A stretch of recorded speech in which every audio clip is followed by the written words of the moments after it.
All I can really say is That's about right. Space, the final frontier. These are the voyages. Oh, the hell with it. Let's just start the show.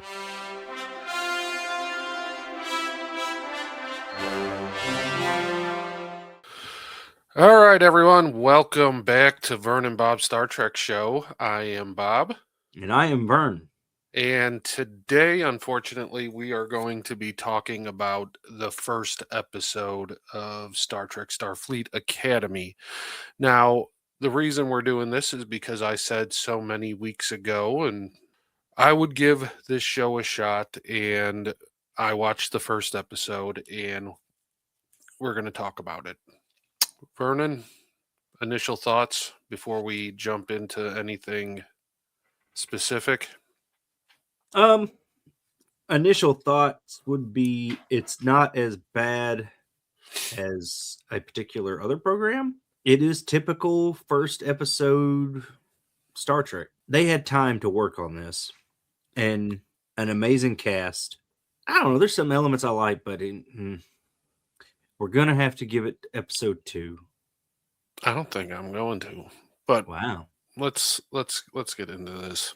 Yeah. So let's hear your initial thoughts. My initial thoughts are, it was what I thought it was going to be. We'll discuss that more in this episode, but it's what I thought it was going to be, and it's really not my cup of tea. And not because, like a lot of people are saying, it's woke or because I don't it's feel the new woke Trek. yet. I there's a couple things in there that I can talk about, but A soft Klingon, but it's just not my thing. This is clearly branded for not even Gen Z, whatever they call past Gen Z, and it's Gen Alpha. yeah, this is 100% what this is for. I it would be like me going back and watching Gossip Girl. I don't have any. It didn't pique my interest at any point in this episode. I don't want to learn anything more about these characters. I don't care about the story. I don't know what happened in Discovery, so I don't know what this thing is where all the dilithium crystals disappeared.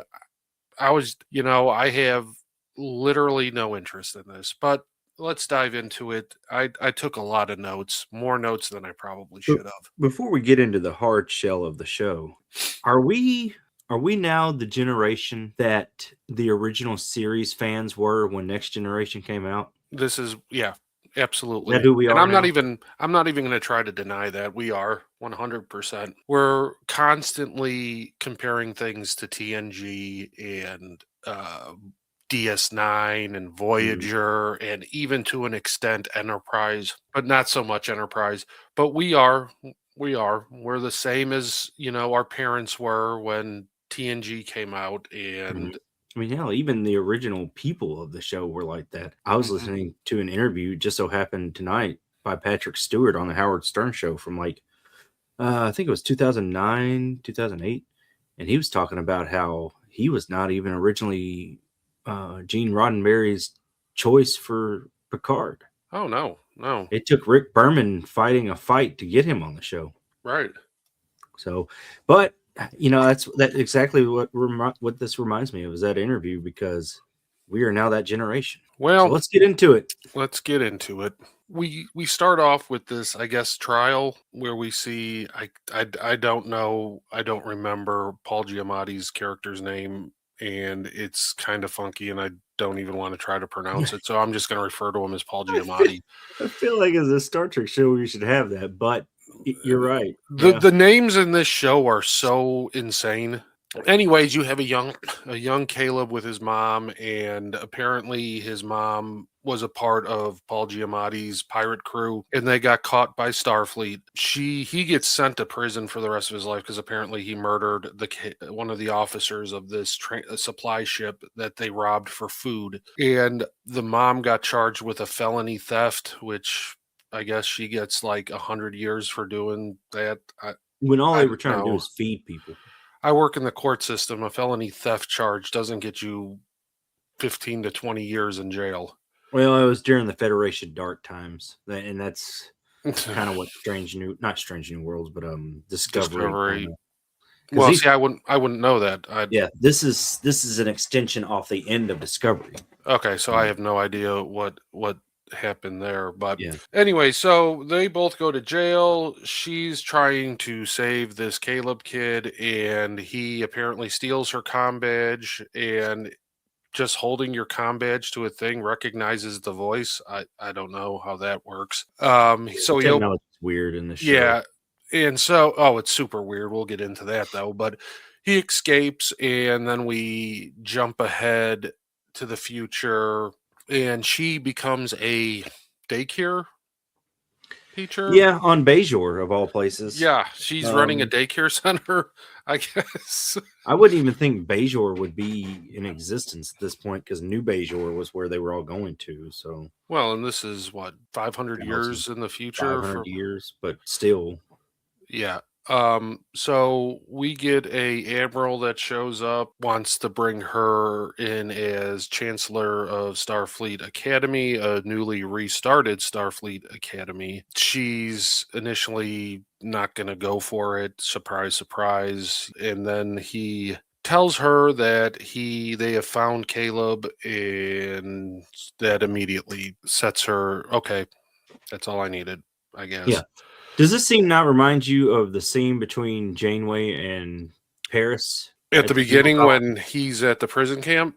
Yeah. 100%. There's a lot of There's a lot of similarities. Voyager in here. Yes, there are, and I think that's strictly because the doctor's in it. Caleb's being transported. Here's one of my first talking points. 10 minutes into the episode, action fight scene. My problem with new Trek depends on the theatrics right off the bat. Can't have any type of story. We have to have this over the top fight scene on a ship, which we see this a second time later in the episode. So they arrest him and they have him held. Boy, they have him looking like Hannibal Lecter in this when they bring him in, and this kid's supposed to be what, 17, 18 years old? And bites the shit out of somebody. Next talking point I have, it's convenient the Federation has a treaty with the Torath so they can get Caleb out. Bad writing or lazy writing. They refer to Caleb as a low-level offender, but has a 5-mile long rap sheet. It never stopped. Yeah, but he's a low-level offender. By this point, I can already tell you from my notes that there's horrible acting. The acting is just, to me, is just garbage. My favorite line here, "Are you alive?" Oh, yeah, and then it's like that's his bully tactic, is keep asking him if he's alive and then grab him by his hair, and he goes, yeah, I'm alive. Holly Hunter, in my opinion, is awful in this. I don't think she does a good job. I don't know if it's just the writing is terrible. I have that as another one, is that the writing's just bad. I mean, even further in the episode with Paul Giamatti, and I love. He's not even that great. I'm a Howard Stern guy. Yeah. And Private Parts, he's amazing. He's done amazing films since. And that was one of the first films, by the way. Yeah, and he was amazing and all that. In this, everybody seems like the high caliber people seem off. And it could be the writing. You could be right. Paul Giamatti just came off as really bad overacting. When we get to, is it the Starbase or whatever, they actually use the word hangry or hanger. So it's the ship that later transforms Optimus Prime into Starfleet Academy base in San Francisco. That ship. Oh, do you want to hear what my note is on that ship? Because I told you I had a good one. We'll get to it. Hangry is the worst enemy. Yeah, hangry. They actually use the phrase hangry. Moving on, we apparently retcon the Jem'Hadar because Jem'Hadar are all male. She's also half-bred with a Klingon. But here's the thing: are they capable of creating offspring in a regular way? Because they're all created. They're all created, and you would think that, as Dr. Ian Malcolm told us, life will find a way. Yeah, well, Okay. You're gonna have a dinosaur on the show. You know you're going to. Laura Talk, is that her name? That's Oh, what yeah. I got out of it. But I also put that she takes over the lead as the most annoying character at the 24-minute mark. I'm pretty sure this lead will change multiple times in this episode. Who are you talking about? The Jim'Hadar? Yes. How you didn't find her the least bit annoying when they first introduced her, where she's screaming at people at the top? She happens to be one of my favorites of the show. She is one of my least favorites. I will, and that is a very long list for this show. The weak Klingon is my worst. Okay, so Jaden, my note here is Jaden wearing late 90s rave jeans when he first comes out? Yeah. Yeah. The big baggy jeans that you always saw those rave kids wearing in the late 90s. So yeah, he shows up. Now, I would put him higher on the list of characters. He was not what I expected him to be. The problem is I don't know if this is a new Trek thing, but the way Klingons talk, they kind of sound like Neanderthals or like cavemen. That is kind of a Discovery thing, yes. Okay, because I was gonna sit there and say he talks like this, and no, that's a Discovery thing. And my thing is like in my notes I said, well, Worf and Kern and Galron did not sound anything like that. But see, the Klingons in Discovery are a hell of a lot different than the Klingons we know. Right, and that's my problem. That's probably why I rubbed me the wrong way. It kind of, I wouldn't say retcons, but plays more. You think back to Deep Space Nine when they had the Tribble episode where they go back in the past and everybody asks Worf, "What's up with these Klingons?" And he goes, "Don't ask." Yeah, well, it's kind of like that, don't ask about. Don't ask, don't tell. Yeah, I mean, come on now. They were back then. They were still speaking Klingonese, so yeah. I mean, one of the highlights of Star Trek Discovery's first season that got the most news on TV was a nude Klingon. Yeah. Okay, so apparently transporters are now doorways, and TVA can change style, huh? Kind of TVA style from Marvel. But it can also change your clothes, cut your hair, and heal all your cuts on your face. Yeah. What's the point of the doctor then? You're very true. Just run them through a transporter buffer. Yeah. Yeah. Which that's kind of a That's kind of a Strange New Worlds, maybe I don't know, precursor of what's going to happen in there, but it's just hard to say. There's a lot of elements that, Isn't that show over with? No, we got one more season. Ugh, God. So, I put Doctor I enjoy pretty much. I enjoy the Doctor, pretty much reverted him to Voyager Season 1 Doctor. Yep. But I'm not going to complain about that because that is my favorite Doctor, is the first season where he's kind of a dick. Yep. And very, very first scene, we get the tricorder. Yep.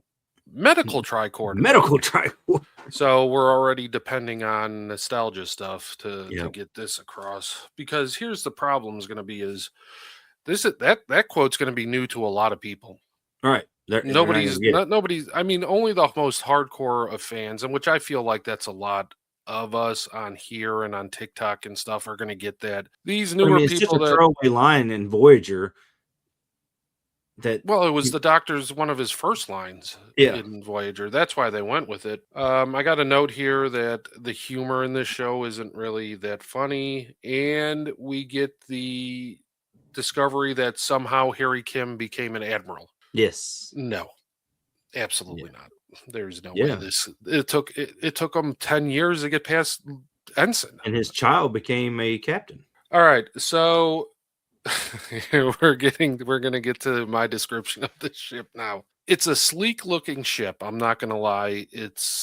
But here's the thing. If you take those fins away, you want to know what it looks like? UFO? No, it looks like a separatist battleship from Star Wars, the prequel movies. You're also correct. Yes. It 100. That's what I first saw. I was like, wait, these look like the Separatist battleships. You are correct. I'm not a fan of the layout of the bridge. It's got too many stations. It's just like she sits in the middle, and all these stations are around her. I'm assuming the chair probably swivels, which I don't remember if we saw that or not. But Oh, we're getting to the chair. Keep on going. oh God, yeah. At the end of that, so she gets in, she sits on the seat, right, and it automatically. I like the thing where she puts her hands on there and it brings up that display. I like that. That's cool. But Yep. as soon as she does that, it goes into seat adjustment mode. And Yeah. we have to have that funny moment where the seat's going up and down, and Well, you the have the computer guy has to. sitting. The guy sitting at the station is just like. Apparently, we have a new AI voice for the ship. You have at the end, right, of that scene, the way she sits on that chair is like she's ready to gossip with people. I don't Yeah. like how she sits on the chair. You get the scene where she's sitting on the chair and she's curled up with her book. Gotta Sam, respect the chair. at the 32-minute mark, Sam takes over as the most annoying character on the show. Who's Sam? She is the Hologram? holographic, yeah. The photonic. I mean, you think back to the beginning of holographic characters with personalities, and you think of the Andy Dick hologram. I didn't mind that one. Yeah. I thought he was pretty good. But that's the thing. That's where you started, because he was what, like the Mark III, Mark IV, Right.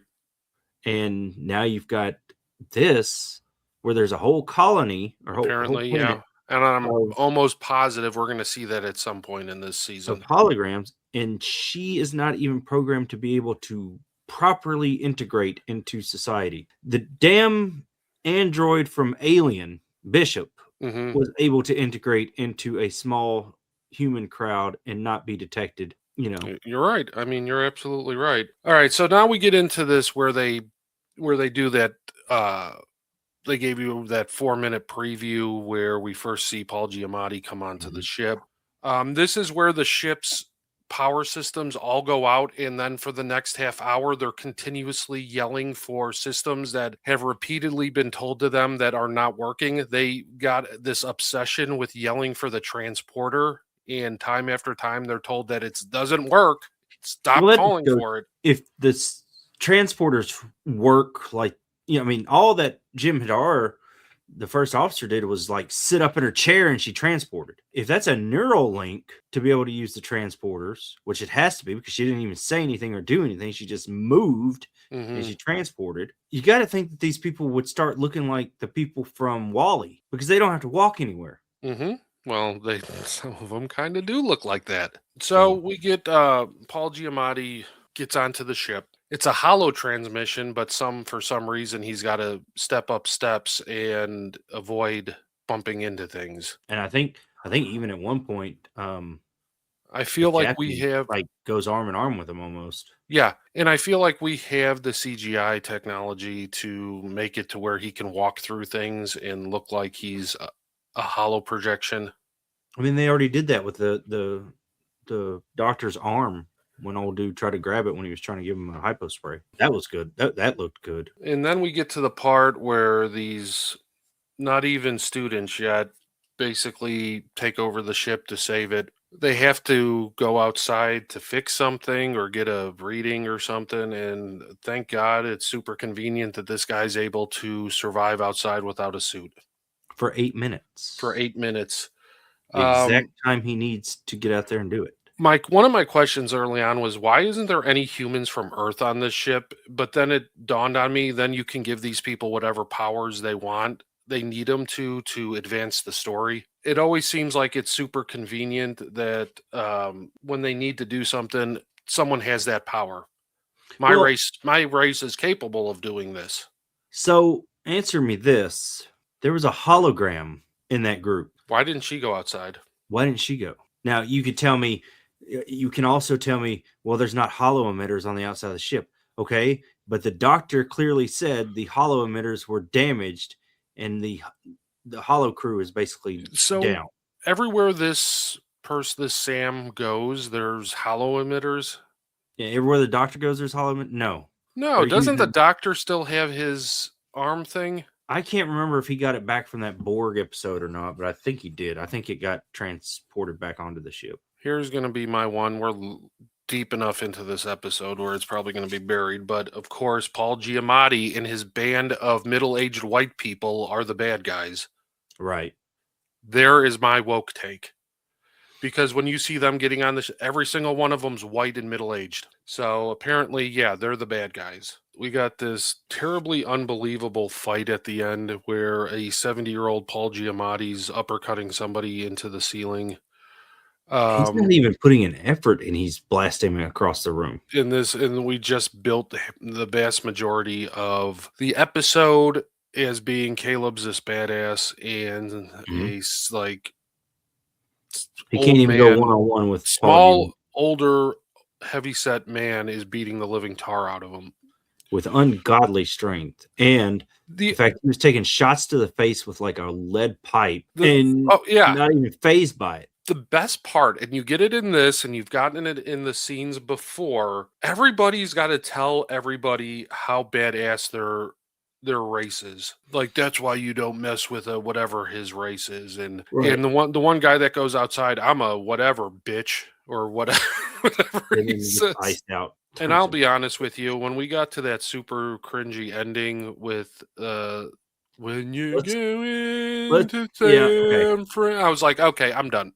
I am absolutely done. I get it. Earth is Earth. However, Naomi Wildman made this very clear.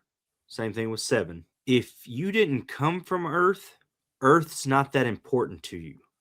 And I'm going to tell you what, like we talked about earlier, there's nobody on this ship that seems like they're even human or from Earth. And Earth shouldn't be like everybody walks up to the same giant window and stares like. And they're all like they're about to bust down into tears. It shouldn't be that way. No, it shouldn't. They should have the exact same reaction as Naomi Wildman, where they're actually afraid of Earth. And the Earth they know is a war zone. Yeah. And I'm going to give you the line by Mr. Ron Perlman from Alien Resurrection, since we're hitting on the alien subject. What a shithole. And they say it like all through the beginning of the show. Well, they referred to it at the beginning of the show as Sol 3. Yeah, we've delivered them a planet that they have to clean up. It's like Wally. Came right back to it. I did not care for how they basically, first of all, they made that one kid who turns into a fish. I think he turns into a fish. He turns into something. And they made him that token bully. And I thought he was going to be the bully through the entire season. He softened so quick. That lasted all of about 5 minutes. And then all of a sudden, by the end, they're all good friends. Yeah, butter in the microwave with that kid. So you're not hitting that high school angst show very well. But I think he's got a chip on his shoulder because he is the first of his kind to get to Starfleet. So there might be more backstory there that maybe his race was not. I feel like with the fact that Starfleet's been out of business for a long, long time, there's a lot of races that are going to be the first ones. All right, so we are at the end. I was not a fan. There was a lot going on. I thought the writing was not great. The acting was just so all over the place for certain characters. I think the Doctor was the only part that I enjoyed because they reverted him back to season 1 of Star Trek or Voyager. I will watch the second episode only because I am going to visit family next week and I will have time to waste. So at some point I can fit in watching this, and then when I get back we'll sit down and kind of do a second episode to see if it does get any better. I'm not holding my breath after what I just saw, but who knows? We might be a little late to the party when it comes to I don't all the other reactors and shows. Well, I gotta get out the stuff right now. No, and I saw that. Like, I was at work and it was like 10:30 this morning, and there was people already with their reviews up. Well, some of those people get early releases, and they can't. I've seen people, but if we were to be sucking ass on Star Trek, I'm not we might get a release, but so yeah, we'll average shows here, guys. We got this episode, and I think so. Next episode, we're gonna have to figure out a way to do this. If we're gonna watch the entire season, I don't want the next whatever, what is it, 8 episodes or 10 episodes to be all about this. If you want to do like we can do, I don't know how you want to do it. We'll talk about it. We'll figure it out. After this one comes out, I'm hoping to have this one out on Sunday the 18th. Mm-hmm. If all goes according to plan, Monday the 19th at the very latest. The next week's episode will be episode 2 of Star Trek Starfleet Academy, and then we'll go from there. Because if this is more of the same next for the second episode, I'm not going to want to do that. I'm not going to want to do this for. There's so much better Star Trek to talk about. 8 weeks. Yeah, we got the episode that we were supposed to do tonight would have been a better episode than this. And don't get me wrong, I'm going to say this because I think it needs to be said. For this generation, this could be a good Star Trek show. For this generation, yeah, probably. Because it wasn't written for us. This show was not created for me. The last show that was truly written for our generation was Lower Decks. It's a baton we passed off because of the fact that it referenced everything old Star Trek. My biggest, well, and that's why I said it first thing off the bat, is this is not a show created for me.